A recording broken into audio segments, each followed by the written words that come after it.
Okay, so here is another video talking about survival.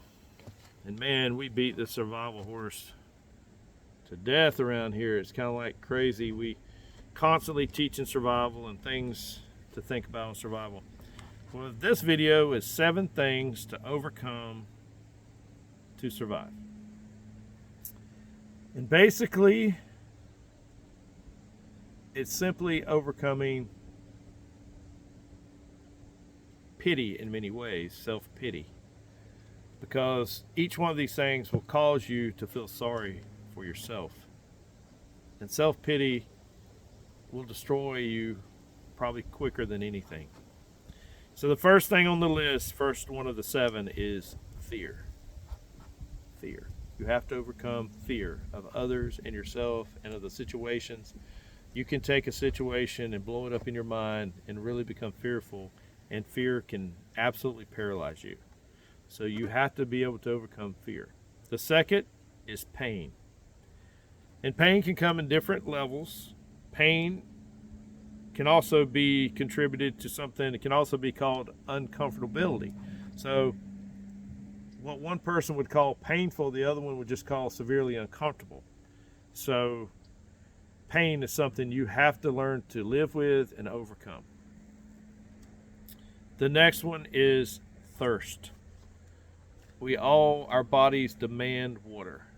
And the only way to overcome thirst is to have water. So you need to know how to deal with water. You need to know how to get water, purify water, and keep water on hand, store water, and use water wisely, for hygiene and ration yourself. They say in survival situation, you start to ration yourself. You ration sweat. You try not to sweat much. You try to keep the activities down so you don't use as much water. So you need to think about how you're going to overcome thirst. The next thing you need to think about is how you're going to overcome hunger. Because hunger is one of those things where as long as you're eating, you don't really think about it that much. But the minute that you start getting hungry and you start feeling that pain in your stomach, it starts controlling other emotions. And we all know you can go about 30 days without eating. However, if you've got health issues, blood sugar issues, and things like that, that's going to be a big challenge. The next thing on the list of the 7 is exhaustion. When we get tired, we get angry or irritable, I would say. Same way with hungry. They say I'm hangry, which means I'm hungry and angry. So hunger and exhaustion. The next thing on the list is hypothermia. You're going to have to learn to keep your body temperature up. You can't sit there and wait till it's too late and go, oh, I'm just getting cold. And the next thing you know, you can't recover from that because you can't get the heat going fast enough. The next thing is boredom and loneliness. Those are big things, overcoming boredom and loneliness. Those 2 things probably make people make more mistakes than anything else. We all know what kind of mistakes you can make when you start getting lonely. You go home with the wrong person, you marry the wrong person, you just do stupid shit. Boredom, I know a lot of people, soldiers that got bored and end up with Article 15s before that shit was over. So boredom and loneliness is a big deal. Temptation is number 7. When you get hungry and you get thirsty, you get lonely, you start being tempted to do things that you normally wouldn't do. You normally wouldn't rob someone. But if you know they got a bunch of water and your kids are over here and they're all dying from thirst and the people won't give you water, then you're tempted to take the water. So temptation is number 7. So that's the 7 things that you need to figure out how to overcome before SHTF happens. And I promise you, in these areas like North Carolina right now and some parts of Florida, and they are being presented with these things to deal with. Hunger, probably not so much. They got food in there pretty quick. I'm sure some of those people up in the mountains and stuff probably had some issues about water in the beginning if they couldn't get help.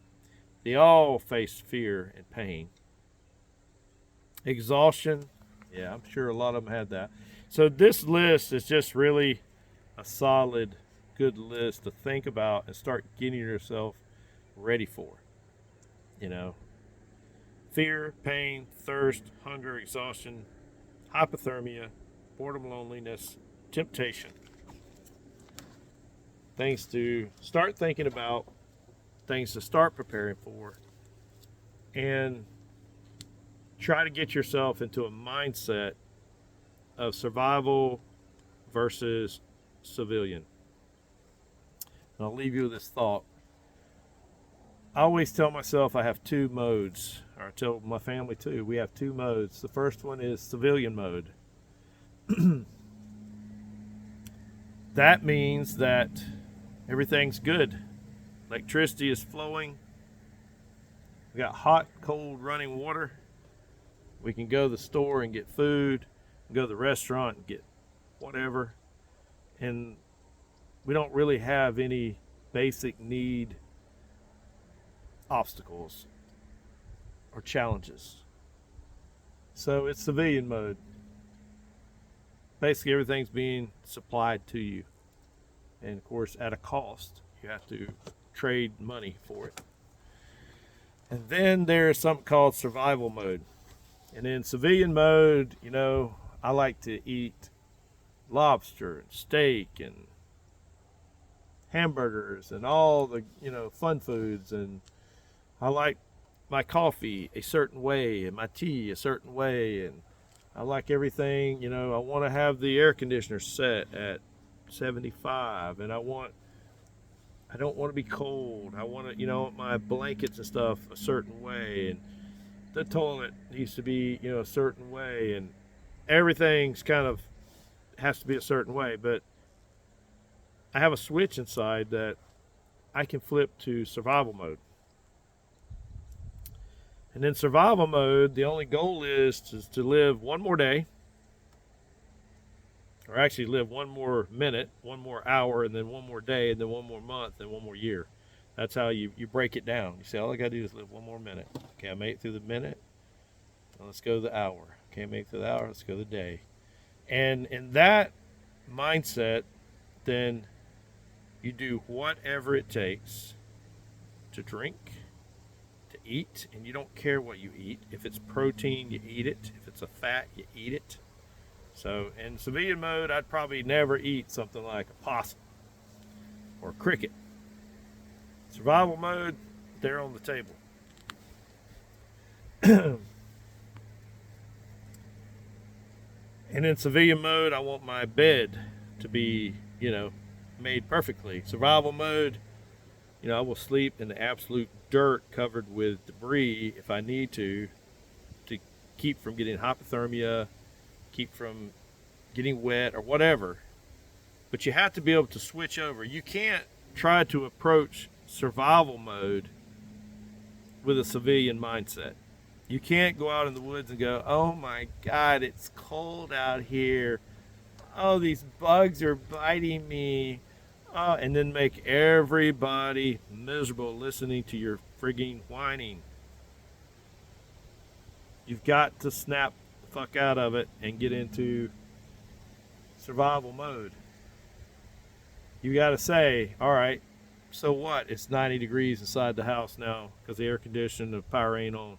It's no problem. I'll pop the windows up and I'll sleep here. I'll go sleep out on the porch, or I'll take my tent and sleep outside where it's cooler. Or I'll dig a hole and get down in it a little bit deeper with my tent so that the earth is cooler. So, survival versus civilian. Please don't be that person. And I see them everywhere here in Florida after the hurricane.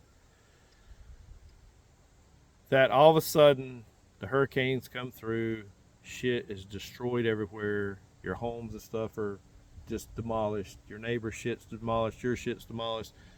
Just a shit show. It's chaos.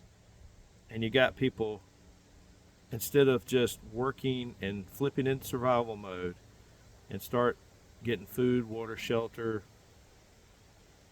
meds, clothing, things like that, all they do is sit there and friggin' start crying for someone to save them because they were not prepared.